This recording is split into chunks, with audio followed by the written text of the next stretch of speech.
అవి అటు ఇటు కాకుండా ఆగిపోయినాయి. మొత్తం మీద కలిపి వీళ్ళు 8 లక్షలు కడతానన్నోళ్ళు చివరికి 3 లక్షలని ఫైనల్గా 50,000 80,000 జగన్ ఉన్న టైంలో ఇచ్చారు చేతికి కన్స్ట్రక్షన్ పూర్తి చేసి.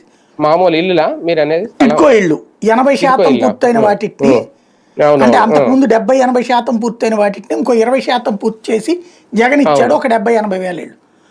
జగన్ ఏం చేశాడు, ఈ ఇళ్ళు అట్టాగే ఉంచేసేసి వీటి జోళ్ళకి వదిలేసేసి మళ్ళీ కొత్తగా ఈ ఇళ్ళు పెట్టాడు జగనన్న కాలనీ. దాంతో రాష్ట్ర వ్యాప్తంగా చాలా చోట్ల స్థలాలు పట్టాలు కన్స్ట్రక్షన్ అవన్నీ పూర్తి చేశారు. 30 లక్షలు ఇస్తానని 7 లక్షలు పూర్తి చేశారు. 9 లక్షలు అండర్ కన్స్ట్రక్షన్ లో ఉన్నాయి. మిగతాయి వివాదాల లేకపోతే ఎక్కడ స్థలాలు మాత్రం టోటల్ గా 19 లక్షలు 20 లక్షల మందికి స్థలాలు ఇచ్చేశారు. ఇంకో 10 లక్షలకి ఈ కన్స్ట్రక్షన్ అండర్ లో ఉన్నటువంటి ఉన్నాయి. ఒక 3 లక్షల మందికి ఎటు తేలకుండా ఉన్నాయి. స్థలం చేతికి కాగితం ఉంటుంది, స్థలం చూపెట్ల 3 లక్షల. ఈలోపు జగన్ వెళ్ళిపోయాడు. ఇప్పుడు వీళ్ళు ఏం చేస్తున్నారు, అసలు అవి ఎక్కడ పడేసారు.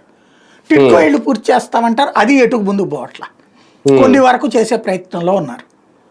ఓవరాల్ గా వీళ్ళ ముద్రల కోసం పేదవాడి చేతికొచ్చిన గూడును నాశనం చేస్తున్నారు. పేదవాడికి వచ్చే ఒక ఇల్లు అనేది ఎంత